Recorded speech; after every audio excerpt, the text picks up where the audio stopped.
Paul Kagame est un modèle ou un exemple pour la jeunesse africaine. Aujourd'hui, nous allons apporter de la clarté en personne de M.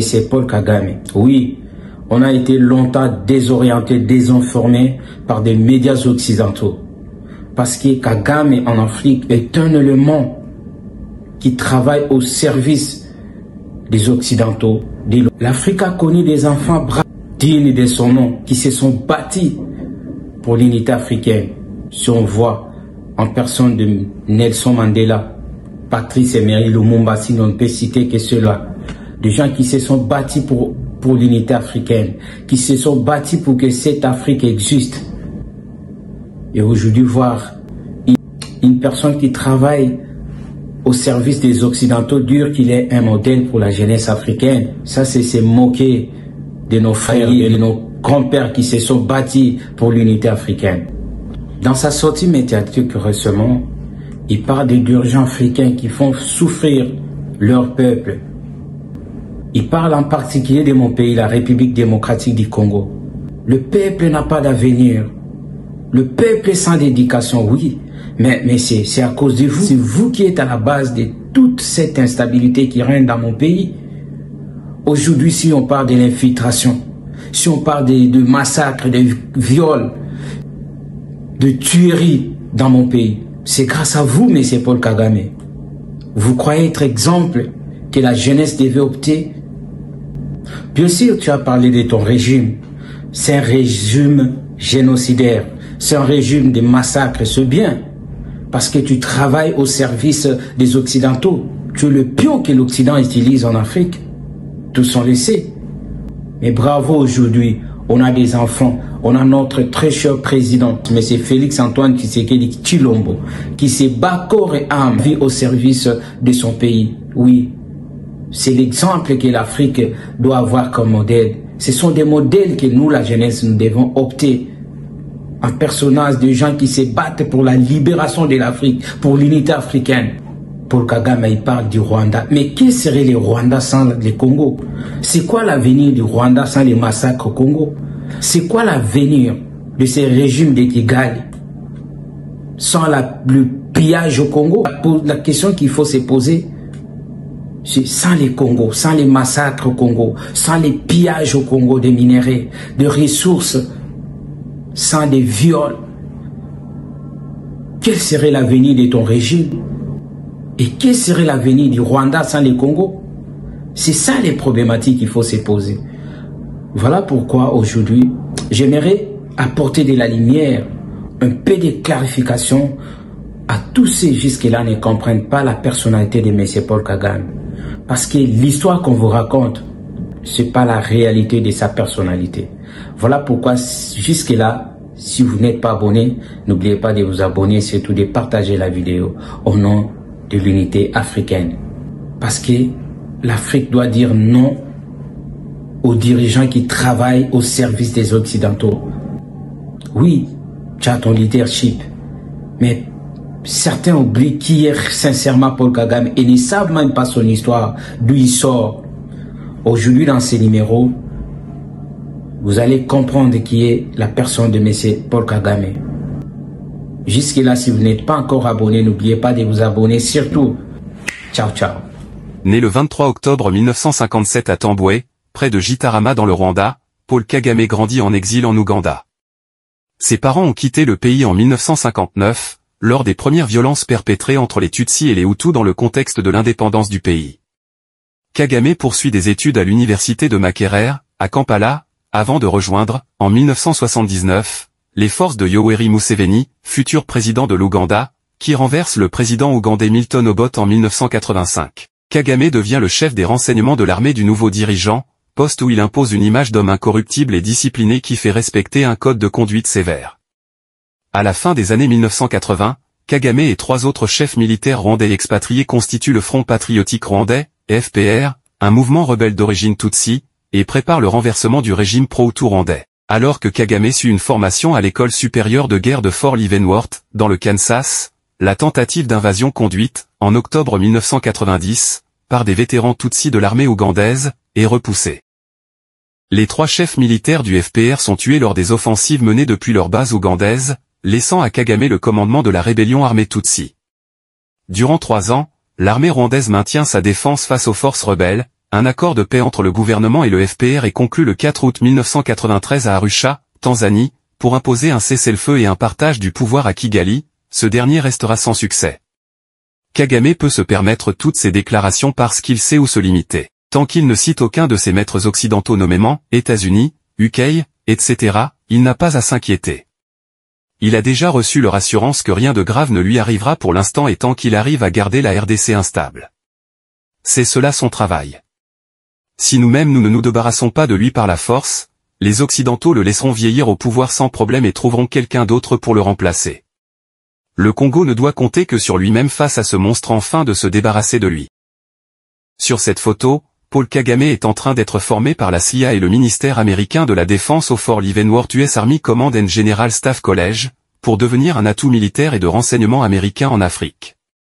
Peu de temps après cette formation, beaucoup pensent qu'il est revenu et a assassiné son commandant Fred Ruggiema et a commencé à commander une nouvelle invasion du Rwanda par le FPR. En août 1993, le FPR a signé un accord de paix appelé Dies Accords de Paix d'Arusha avec le gouvernement de Habyarimana, qui aurait mis en place un gouvernement de transition à base élargie entre Hutus et Tutsis.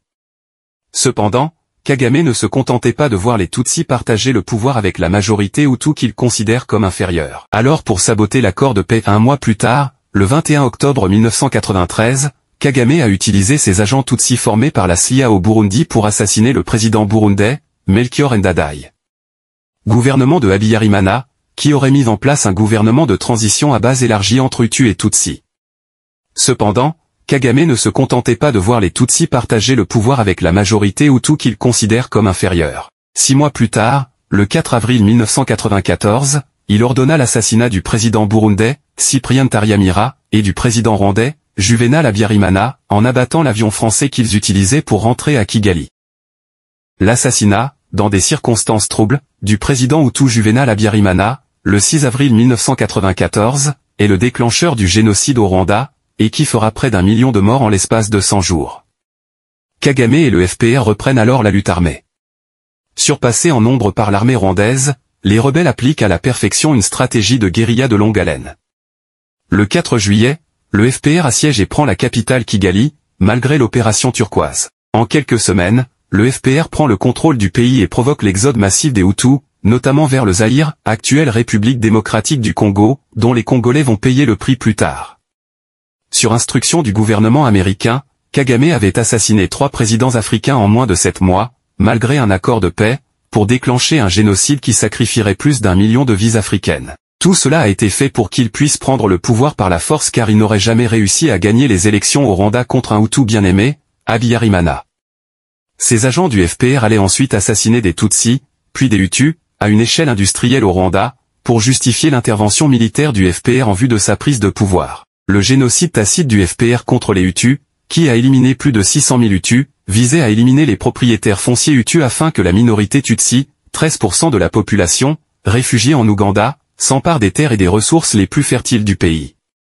Il s'agissait aussi de priver les Hutus majoritaires de facteurs de production, comme à l'époque coloniale, de les maintenir dans la pauvreté et de les terroriser en leur faisant comprendre que même s'ils étaient numériquement majoritaires, 85%, les Tutsis étaient capables de les éliminer. Les accusations les plus précises sont venues de Tutsis anciens membres du FPR, dont certains sont passés à une opposition active au régime Kagame.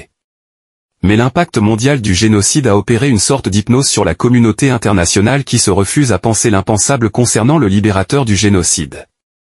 Pourtant, comme le fit remarquer le général canadien Dallaire, commandant des forces inactives de l'ONU, le chef du FPR ne semblait pas ému outre mesure par la passivité internationale. Pendant des années, Kagame a également traqué les réfugiés Hutus au Congo, ce qui a donné lieu à des guerres et des pogroms sans fin contre les réfugiés et les civils Hutus au Congo, comme moyen d'éliminer les hommes et les garçons Hutus, pour s'assurer qu'ils ne se soulèvent jamais pour combattre l'apartheid Tutsi au Rwanda. Kagame a pratiqué un apartheid impitoyable et un nettoyage ethnique en Afrique et constitue la plus grande menace pour l'unité africaine parce qu'il est un candidat mandchou de la CIA. Ayant grandi en Ouganda comme fils de réfugié depuis l'âge de 4 ans, il n'était pas vraiment rwandais, il était major dans l'armée ougandaise et citoyen de son pays d'accueil.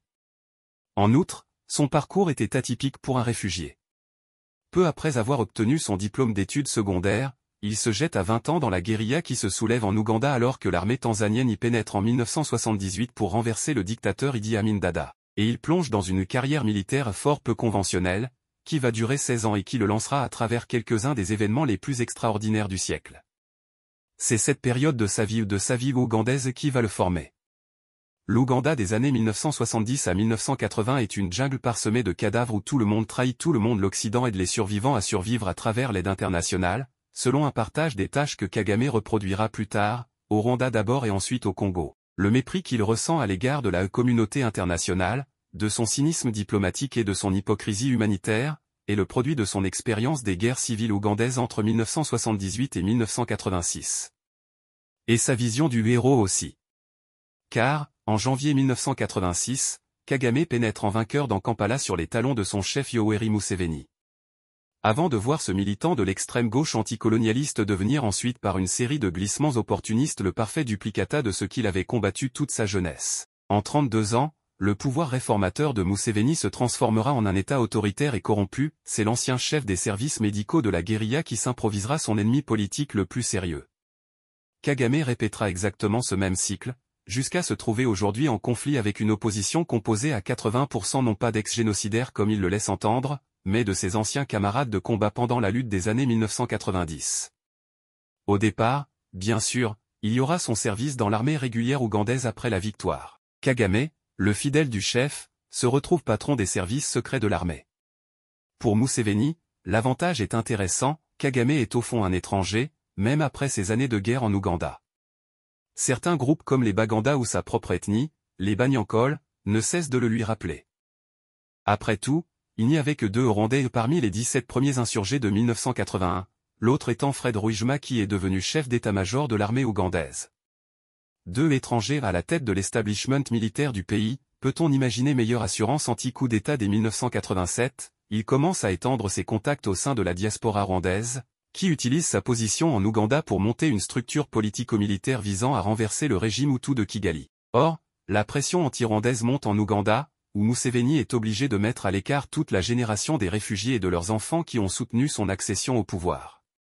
Après un moment d'hésitation, le général Rwigema, qui se sentait ougandais, amer et s'estimant trahi, bascule et décide de rejoindre le FPR. Pour Kagame, c'est une catastrophe car Rwigema est aussi populaire dans les milieux de la diaspora que Kagame les peut et, qu'en outre, leurs 2 filiations rwandaises sont absolument antinomiques, Rwigema est l'héritier du royaume Nyinginya, alors que Kagame est issu du clan des Béga qui avait renversé et tué le roi au moment de la conquête coloniale en 1896. L'homme est froid et sans pitié, mais il est efficace et sait respecter les formes. Un héritier chaleureux de la famille royale face aux descendants austères d'un clan usurpateur. L'invasion du Rwanda qu'il prépare en commun est marquée dès le départ par une ambiguïté personnelle et politique. Rwigema est conscient de la difficulté à faire accepter à la majorité Hutu une libération emportée par la minorité Tutsi. Même si le régime Habyarimana est une dictature et même si ses opposants Hutus sont nombreux. Il compte sur son charisme et sur son ouverture aux Hutus de l'opposition pour dépasser la restauration féodale dont parlera bientôt Habyarimana. Le FPR attaque le Rwanda le 1er octobre 1990, et le 2 octobre, Fred Rwigema qui commandait les forces d'invasion est tué par l'un de ses propres officiers. Le FPR niera toujours les circonstances de cette mort, en l'attribuant au combat. Mais outre qu'il n'y eut qu'un seul tué ce jour-là où le commandant en chef et que les détails concernant sa mort sont contradictoires, une ombre inquiétante flotte sur le meurtre du leader du FPR. Museveni, qui soutenait discrètement l'invasion, fera d'ailleurs arrêter et exécuter les 2 officiers d'ordonnance de Rwigema. Comme beaucoup d'autres épisodes de la route de Paul Kagame vers le pouvoir, celui-là ne sera jamais éclairci. La guerre dura 4 ans, et explosa dans un génocide dont le signal fut donné par l'assassinat du président Habyarimana. Le génocide avait évidemment été planifié par les cercles les plus radicaux du pouvoir Hutu, mais nombreuses sont les accusations qui pointent du doigt Kagame comme étant l'auteur de l'attentat. Et les accusations les plus précises sont venues de Tutsis anciens membres du FPR, dont certains sont passés à une opposition active au régime.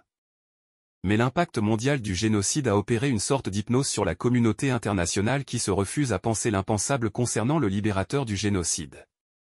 Pourtant, comme le fit remarquer le général canadien Dallaire, commandant des forces inactives de l'ONU, le chef du FPR ne semblait pas ému outre mesure par la passivité internationale. Ni d'ailleurs par le génocide lui-même. Dallaire, qui ferraillait avec New York pour essayer qu'on lui donne l'ordre d'intervenir, avait l'impression d'être plus engagé que le Rwandais. En fait, Il semble bien que Kagame n'ait jamais eu trop le souci de ses concitoyens. Parmi eux, il y avait 80 000 Hutus que l'on passera par profit et perte plus tard dans les commémorations du génocide qui deviendra le génocide des Tutsis. Quant aux morts Tutsis entre 700 et 800 000, ils semblent avoir été plus considérés comme les dommages collatéraux d'un processus de modernisation du Rwanda que mettra en œuvre le nouveau pouvoir post-génocidaire. Il suffit, pour s'en rendre compte, de parler avec les membres des associations de survivants Tutsis qui n'ont aucune illusion sur la question. Car le génocide a été, pour Kagame, une énorme chance politique qu'il saura exploiter avec habileté.